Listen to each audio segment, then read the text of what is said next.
तो फिल्म की शुरुआत एक डेडली गेम से होती है, जिसके होस्ट ने एक लड़की को किडनैप करके चेयर से बांधा हुआ था, क्योंकि वो गेम हार चुकी थी, इसीलिए अब उसे मरना होगा। इस गेम को वो बंदा डार्क वेब पे दिखा रहा था और ऑडियंस इस खतरनाक गेम को देखकर इंटरटेन हो रही थी। सामने टेबल पर 3 तरह के हथियार थे। होस्ट ने व्यूअर्स से कहा, जो मुझे जितने ज्यादा पैसे सेंड करेगा, मैं उसकी मर्जी के मुताबिक वेपन यूज करके लाइव इस लड़की का मर्डर करके दिखाऊंगा। एक लड़की ने उसे $500 सेंड किए और लड़की को चैन सौ से मारने को कहा। इन लोगों ने भी बिना रहम किए चैन सौ उठाया और इस लड़की को सबके सामने काट कर मार डाला। सेम इसी वक्त पर पुलिस को भी इस गेम की खबर मिल गई और वो भी गेम को रोकने के लिए सेम पॉइंट पर आ गए, लेकिन यहाँ 2 लोगों के अलावा पुलिस को कोई नहीं मिला। इन्होंने इधर उधर की छानबीन की तो इन्हें कंटेनर में से सिर्फ एक बच्चा मिला। बाकी सब लोग शायद इस लोकेशन से पुलिस के आने से पहले ही भाग गए थे। खैर, अब सीन कट होता है और हमें कुछ देर पहले का सीन दिखाया जाता है। बेन थका हारा भी घर आया ही था कि उसे खबर मिली कि उस आदमी ने दोबारा से वो गेम शुरू कर दी है। खबर सुनते ही वो फौरन पुलिस स्टेशन पहुंचा, जहां डार्क वेब पर बैठकर सारे ऑफिसर्स वो गेम देख रहे थे। उसी प्रेजेंटर की, जिसे ये अभी तक सक्सेसफुली ट्रैक नहीं कर पाई। गेम में उसने 2 लोगों को किडनैप करके रखा हुआ था और जबरदस्ती वो उन दोनों से रॉक पेपर सीजर खिलवाता है। ये दोनों जानते थे कि इस खेल के बाद इनकी जान चली जाएगी। ये दोनों जब नहीं खेलते तो इन्हें टीजर गन से शॉक दिया जाता है। दोनों जब गेम खेलते हैं तो लड़की हार जाती है, जिसकी वजह से अब उसको मार दिया जाना था। ये वही सीन था जिसे मूवी के स्टार्ट में ही दिखा दिया गया है कि कैसे के लोग इस लड़की को चैन सौ से मार देंगे। ये सब देखते हुए बेन फौरन अपनी साइबर सिक्योरिटी के पास जाता है और उसे प्रेजेंटर को ट्रैक करने को कहता है। पर बुरी खबर ये मिलती है कि प्रेजेंटर तो ऐसा सिस्टम यूज कर रहा है जिसकी वजह से पुलिस भी उसे ट्रैक नहीं कर पा रही। हर मर्तबा उसकी ट्रैक हुई लोकेशन गलत मिलती है और वो बच जाता है, जिसकी वजह से हर गुजरते वक्त के साथ साथ वो मासूम लोगों की जान लेने पे तुला हुआ है। सीन कट होकर हमें कातिया नाम की एक लेडी को दिखाया जाता है, जिसका आज जॉब पे पहला दिन था। उसने कस्टमर्स को बहुत अच्छे से डील किया और इसी टाइम पे उसकी कोवर्कर सोफिया उसके पास आई। यहाँ सीन कट होकर हमें शो के प्रेजेंटर को दिखाया गया, जो फुल टाइम कातिया के ऊपर ही नजर रख रहा था। कातिया के साथ उसने 3 और लोगों पर भी नजर रखी हुई थी। शायद वो इन तीनों को ही किडनैप करके अपना शिकार बनाने वाला था। यहाँ पर हम बेन को देखते हैं, जो अभी भी उस प्रेजेंटर के पुराने शो को देख रहा है। बैकग्राउंड पे उसे कुछ लोग दिखाई देते हैं और जब वो उनके बारे में इन्वेस्टिगेट करता है तो उसे पता चलता है कि इन लोगों का भी किडनैप हुआ था। यानी प्रेजेंटर यहाँ जितने लोगों को मार रहा था, उन्हें वो इलीगली किडनैप किया करता था। यहाँ जॉब खत्म होने के बाद अब कातिया घर जाने के लिए निकल ही रही थी, फिर सोफिया ने उसे रोक लिया, क्योंकि आज उसका पहला जॉब का दिन था और सोफिया चाह रही थी कि उसके साथ थोड़ा सा टाइम स्पेंड किया जाए। कातिया बताते हैं, मैं रुक नहीं सकती क्योंकि घर पर मेरा बेटा और मेरी मॉम मेरा इंतजार कर रहे होंगे। लेकिन सोफिया के बहुत ज्यादा इंसिस्ट करने पर वो एक जूस पीने के लिए रुक गई। इन्होंने बातें की और जैसे ही कातिया जाने लगी तो हमने प्रेजेंटर को देखा कि उसने अपने लोगों को अलर्ट रहने का कह दिया था। कातिया के एक सुनसान जगह पहुंचते ही वो सारे मिलकर कातिया के ऊपर हमला करके उसे बेहोश कर देते हैं, जिसके बाद हम देखते हैं कि कातिया को भी अब उस लोकेशन पे पहुंचा दिया गया था जहां पर प्रेजेंटर वो शो किया करता था। उसे जब होश में आया तो वो घबरा गई। इससे पहले कि वो चिल्ला देती, एक आदमी चादर से मुंह निकाल कर उसे आहिस्ता बोलने को कहता है और बताता है कि अगर कोई भी यहाँ पर शोर करता है तो वो उसे टीजर गन से शॉक देते हैं। कातिया परेशान हो गई थी। वो जानती थी कि घर पे उसका बेटा और उसकी मॉम उसका वेट कर रहे होंगे। उसने साथ में से पूछा, कौन है ये लोग जिन्होंने हमें यहाँ पर बांध रखा है। वो आदमी बताता है कि इस बारे में मुझे भी ज्यादा नहीं पता, मुझे भी अभी किडनैप करके लाया गया है और होश में आने पर जब मैं बोलने लगा तो मुझे टीजर गन से शॉक दे दिया इन्होंने। देखने को मिला कि अब प्रेजेंटर ने इन लोगों की किडनैपिंग की वीडियो भी अपने अकाउंट पर पब्लिश कर दी थी।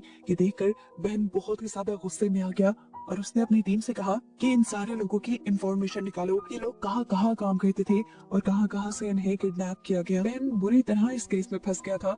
कहीं पे भी उसे कोई सुराग नहीं मिलता था जहाँ जाकर वो प्रेजेंटर को पकड़ पाए। अब उसके दिमाग में केस को सॉल्व करने का एक आइडिया आता है। वो एक ऐसे कैदी के पास जाता है जिसे उसने ही अरेस्ट किया था एक डार्क वेब वाले केस पे। इस लड़के ने असल में डार्क वेब के ही एक बंदे को पकड़कर उसका मर्डर किया था। डार्क वेब के लोगों को कैसे पकड़ना था ये उसे अच्छे से आता था। बेन उसे शो में किडनैप हुए लोगों की पिक्चर दिखाता है और शो के बारे में बताता है। वो चाहता था कि ये कैदी हेल्प करे उस प्रेजेंटर को पकड़ने में, लेकिन बेन की उम्मीदें सारी ये लड़का तोड़ चुका था, ये बताते हुए कि ये आदमी डार्क वेब का सबसे स्ट्रॉन्ग आदमी था, इसे पकड़ना नामुमकिन था। वो उसे बताता है कि जानता होगा कि पुलिस पहले ही इसके पीछे पड़ी हुई है, तो वो हमेशा अपने बैकअप्स जरूर रखता होगा, जिसकी वजह से पुलिस उसे पकड़ नहीं पाएगी। ना उम्मीद होकर बेन जब वापस अपने ऑफिस आया तो उसे पता चला कि प्रेजेंटर ने 2 और लोगों को किडनैप कर लिया था। वो अपने गेम को आगे बढ़ाता जा रहा था, मासूम लोगों की जान लेता जा रहा था और पुलिस अभी तक हाथ पे हाथ रखकर बैठी थी। सीन कट होकर दिखाया जाता है कि प्रेजेंटर ने अपना दूसरा शो भी शुरू कर दिया था। इस मर्तबा उसके शो में बहुत सारे कंटेस्टेंट थे। उसने गाथिया को भी यहाँ पे बुलाया और सभी कंटेस्टेंट के सामने एक गन रख दी। उसने व्यूअर्स को बताया कि आज की गेम बहुत मजेदार होने वाली है। इस गन में सिर्फ एक ही गोली है और ये 6 कंटेस्टेंट हैं। जिसकी किस्मत बुरी होगी वो मारा जाएगा। गेम स्टार्ट हो जाती है। कंटेस्टेंट को बताया जाता है कि उन्हें गन सर पे रख के उसका ट्रिगर दबाना है। बारी बारी सबने ट्रिगर दबाना शुरू किया। गातिया जब गोली चलाती है तो उसकी बंदूक में गोली नहीं थी, लेकिन जैसे ही एक दूसरे कंटेस्टेंट ने ट्रिगर दबाया तो गोली चल गई और उसका दिमाग फट गई। वो वही मारा गया। एक तीसरे कंटेस्टेंट की गोली की जगह एक फ्लैग बाहर निकला था और उन्हें बताया कि ये इंसान भी गेम हार चुका है और इस तरह से ये लोग अपने ऑडियंस की ख्वाहिश के मुताबिक मारने वाले थे। ऑडियंस में से दोबारा एक लड़की ने $500 सेंड किए और उस आदमी को ब्लीच देकर मारने का कहा। सबसे ज्यादा पैसे ही उसने दिए थे, तो उसकी बात मानी गई और आदमी को ब्लीच पिला दिया गया, जिससे उसके अंदर के सारे ऑर्गन्स फट गए और वो मारा गया। अगले दिन के न्यूज़पेपर में दिखाया गया कि किस तरह वो गेम शो लोगों को मारता जा रहा है, लेकिन पुलिस ने अभी तक कुछ नहीं किया। अब क्योंकि पुलिस से ये केस सॉल्व नहीं हो रहा था, तो FBI को ये केस सौंप दिया गया और ये चीज प्रेजेंटर को भी पता चल गई। प्रेजेंटर भी हर चीज को बहुत गौर से देख रहा था। दूसरी तरफ कातिया के साथ मौजूद एक और कैदी साशा, ये दोनों मिलकर प्लान बनाते हैं कि ये लोग यहाँ से भाग जाएंगे, क्योंकि अगर ये यहाँ रहे तो इनका मरना तय है। वो फैसला करता है कि अब जब ये लोग यहाँ पे उन्हें लेने आएंगे तो वो उन्हें मारकर उनकी गन छीन लेंगे और फिर यहाँ से भाग जाएंगे। इन दोनों की ये प्लानिंग प्रेजेंटर ने सुन ली थी और ये सुनने के बाद उसने कातिया को अपने ऑफिस में बुलाया। वो कातिया से कहता है, क्या तुम नहीं जानती यहाँ पे बात करना मना है और तुमने बात करके रूल तोड़ा है, जिसकी सजा अब मैं तुम्हें नहीं दूंगा बल्कि तुम्हारी साथ वाली को दूंगा, ताकि तुम्हारा गिल्ट कभी तुम्हें और गलती ना करने दे ऐसी। अब स्क्रीन पे दोबारा ये लोग लाइव आ जाते हैं और जिस लड़की को प्रेजेंटर ने सजा देनी थी उसे लाइव सबके सामने पांव पे कोड़े मारे जाते हैं। उसे तड़पते हुए देखकर ऑडियंस जिससे सेटिस्फाई हो रही थी और धड़ाधड़ उनके शो को लाइक कर रही थी। जहाँ अभी तक FBI वाले भी इन लोगों की लोकेशन का पता नहीं चला पाए थे। अब बेन दोबारा उस कैदी के पास जाता है जिससे उसने पहले भी मदद मांगी थी। वो उससे पूछता है कि आखिर ये प्रेजेंटर, ये गेम वाला आदमी चाहता क्या है। कैदी ने बताया वो कुछ नहीं चाहता, उसे सिर्फ मजा आ रहा है लोगों को तकलीफ देने में और उसे लगता है कि ऐसे करने पे वो मशहूर हो जाएगा। वो मशहूर होकर सभी लोगों को अपने जैसा बनाना चाहता है, जिन्हें जुल्म पसंद हो, जो दूसरों पर जुल्म करके खुश हो। सीन कट होकर दिखाया जाता है कि अब FBI वालों के साथ मीडिया कॉन्फ्रेंस हो रही थी, जहां पर वो लोग शर्मिंदगी का इजहार करते हुए बताते हैं कि अभी तक वो उस आदमी की लोकेशन को ट्रैक नहीं कर पाए, लेकिन जल्द ही वो ऐसा करके उस आदमी को पकड़ लेंगे। देखने को मिला कि प्रेजेंटर भी ये प्रेस कॉन्फ्रेंस बहुत ही गौर से सुन रहा था।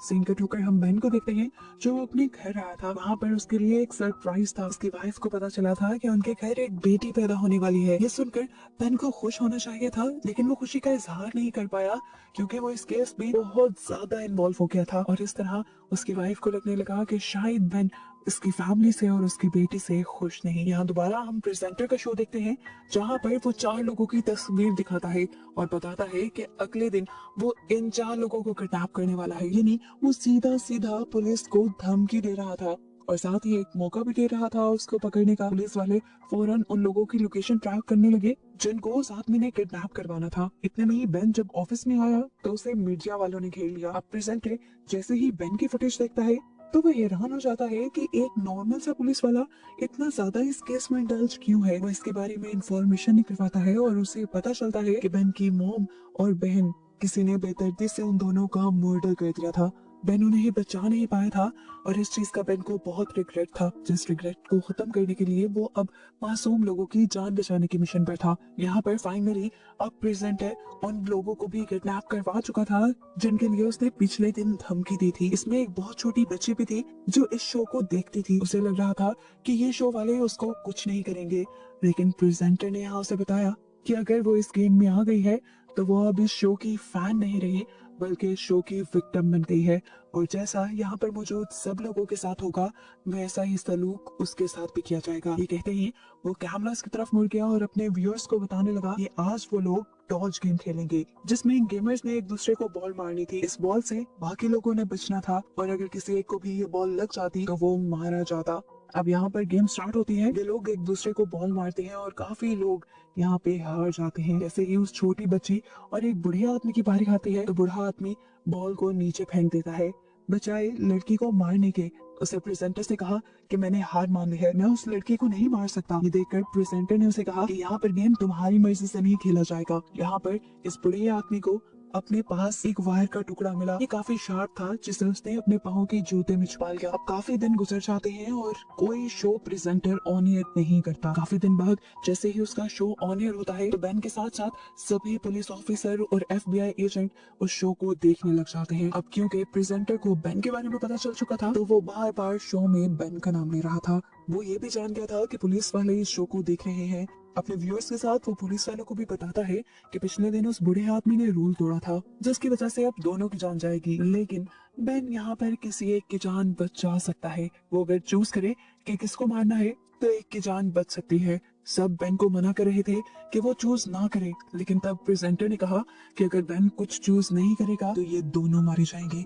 एक की जान बचाने के लिए बेन ने फौरन से 2 का बटन दबा दिया। सेकंड नंबर पे थी लड़की और उसके बटन दबाते ही उसे शूट करके मार दिया गया। इतनी देर में पुलिस वाले भी उसकी लोकेशन पर पहुंच गए थे, लेकिन वहां जाकर पता चला कि ये शो तो उस जगह पे हो ही नहीं रहा था जो लोकेशन उसे पता चली थी। हंसते हुए इस टाइम प्रेजेंटर ने बताया तुम्हारे साथ गेम खेली गई है, तुम मेरी लोकेशन तक पहुंच जाओ, ये इम्पॉसिबल था, तुम्हें वो गलत लोकेशन मैंने ही बताई। ये कहते ही यहाँ पर शो खत्म हो जाता है। दूसरी तरफ हम उस बूढ़े आदमी को देखते हैं जो अब उस बच्चे की मौत का जिम्मेदार अपने आप को समझ रहा था, इसलिए जो शार्प वायर्स उसने अपने पाँव में छुपाई थी वो उसके जरिए अपनी नसें काट के सुसाइड कर लेता है। जैसे यहाँ पे सब लोगों ने उस बूढ़े आदमी को मरा हुआ देखा तो इन सबको काफी दुख हुआ। दूसरी तरफ दिखाया गया कि अब बेन भी शदीद शौक में था क्योंकि वो अब मासूम लड़की की मौत का जिम्मेदार अपने आप को समझ रहा था। वो इस गिल्ड से बाहर निकलना चाहता था, कुछ करना चाहता था, इसीलिए वो जब ऑफिस के लिए निकलने लगा तो उसे अपने गेट पे एक पार्सल रिसीव हुआ। वो जानता था कि पार्सल जरूर प्रेजेंटर ने भेजा होगा क्योंकि वो बार बार जबरदस्ती बेन को इस सब में घसीटना चाह रहा था। हम देखते हैं कि प्रेजेंटर खुद कातिया के पास आया है। उसने कातिया को बताया कि आज तुम्हारी मौत का दिन है, अगर तुम चाहो तो अपने छोटे लाइन से बात कर सकती हो। वो हैरान हुई ये जानकर। छोटा लाइन वो अपने बेटे को कहती थी, ये बात उसे कैसे पता चली? उसे याद आया कि आखिरी बार उसने ये बात अपनी कोवर्कर को बताई थी। खैर अब प्रेजेंटर उसे ऑन एयर ले गया जहाँ पर उससे पूछा गया कि तुम किसे याद कर रही हो। कातिया ने बताया कि मैं अपने बेटे और अपनी कोवर्कर को याद कर रही हूँ। बेन को उसकी हिस्ट्री याद आई। बेन ने उसके बारे में इन्वेस्टिगेशन करवाई थी। वो तो सिर्फ एक ही दिन जॉब पे गई थी। अगर उसने अपने क्लीग का नाम लिया है इसका मतलब ये बेन के लिए एक हिंट है। जरूर उसकी क्लीग भी इन सब में इन्वॉल्व है। वो फौरन उसके क्लीग इन्हें सोफिया से मिलने के लिए चाहता है, जहाँ पर पहले तो सोफिया उससे कोई बात नहीं करती, लेकिन फिर वो कुछ नोट लिखकर बेन को बताती है कि उसके बेटे को भी इन लोगों ने किडनैप किया हुआ है। कैमरास में से वो इन्हें देख सकता है। उसने जो सब कातिया के साथ किया वो करना उसकी मजबूरी बन गई थी। मैंने इस टाइम उससे पूछते हैं कि तुम जब अपने बेटे को रिहा करवाने गई तो तुम्हारा बेटा कहाँ था? सोफिया उसे वो जगह बता देती है। बेन समझ गया था कि जरूर प्रेजेंटर वही शो करता होगा। बिना किसी को बताए वो उस जगह पहुंच गया। बेन ने जाने से पहले बैकअप पुलिस भी बुला ली थी। इतने में हमें शो के अंदर दिखाया जाता है कि जब सारे कंटेस्टेंट एक गेम खेल रहे थे तो उन्हें गन्स दी गई थी।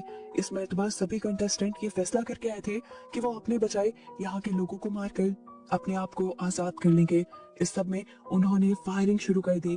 जवाब में प्रेजेंटर के सिक्योरिटी गार्ड्स ने भी यहाँ पे फायर किया और 2 गेमर्स तो वैसे ही मारे गए, लेकिन 3 ने यहाँ से भागने की अच्छी कोशिश की जिसमें कातिया भी थी। कातिया के साथ उसका एक साथी साशा जब बाहर की तरफ बढ़ रहा था तो उसे एक गार्ड ने पकड़ लिया। कातिया उसे बचाने के लिए रुकी, लेकिन साशा ने कह दिया तुम भागो, तुम यहाँ से निकलो। और पुलिस को इस लोकेशन के बारे में बताओ। वो यहाँ से निकलने वाली थी, इतने में बेन उससे टकरा गया। कातिया को घबराए देखकर उसने कातिया को तसल्ली दी कि अभी बैकअप पुलिस भी यहाँ आ रही है और सब चीजें नॉर्मल हो जाएंगी। बेन अब कातिया को छुपा कर आगे की तरफ बढ़ता है। प्रेजेंटर इस टाइम एक रूम के अंदर बैठा हुआ था। उसे देखकर प्रेजेंटर ने उससे कहा, अगर हिम्मत है तो चलाओ मुझ पर गोली। बेन ने भी जरा नहीं सोचा और फौरन उसे शूट करके मार दिया। और जैसे ही वो उसके पास गया तो मास्क उतारने पर पता चला कि यहाँ पर प्रेजेंटर था ही नहीं। यहाँ पर इस टाइम एक मासूम लड़की को जाल में फंसा कर बिठाया गया था और प्रेजेंटर उसके आने से पहले ही यहाँ से निकल चुका था। ये सब लाइव शो में चल रहा था और शो के व्यूअर्स ये देखकर हंसने लग जाते हैं और बेन का बहुत मजाक बन जाता है। दिखाया जाता है कि अब पुलिस यहाँ पर आ चुकी थी। उन्होंने कातिया को तो रेस्क्यू कर लिया, लेकिन यहाँ पर कोई और उन्हें नहीं मिला। बाहर प्रेजेंटर की वाइफ उसका इंतजार कर रही थी। प्रेजेंटर गाड़ी में बैठा और गाड़ी चलाकर उसकी वाइफ यहाँ से उसे दूर ले गई और हमें पता चला कि प्रेजेंटर की वाइफ और कोई नहीं बल्कि सोफिया ही थी। और सोफिया ने ही बेन को फंसाने की ये पूरी प्लानिंग की थी प्रेजेंटर के साथ मिलकर। मूवी के पोस्ट क्रेडिट सीन में हमें दोबारा प्रेजेंटर को दिखाया जाता है जो आज ऑन एयर आया था। उसने सबको बताया कि वो सीजन 2 लेके आने वाला है इसी शो का, जो सुनकर उसके व्यूअर्स बहुत ज्यादा एक्साइटेड हो जाते हैं और पुलिस के लिए एक नया चैलेंज सामने आ जाता है। और बस इसी को दिखाते हुए ये कहानी यहाँ खत्म हो जाती है।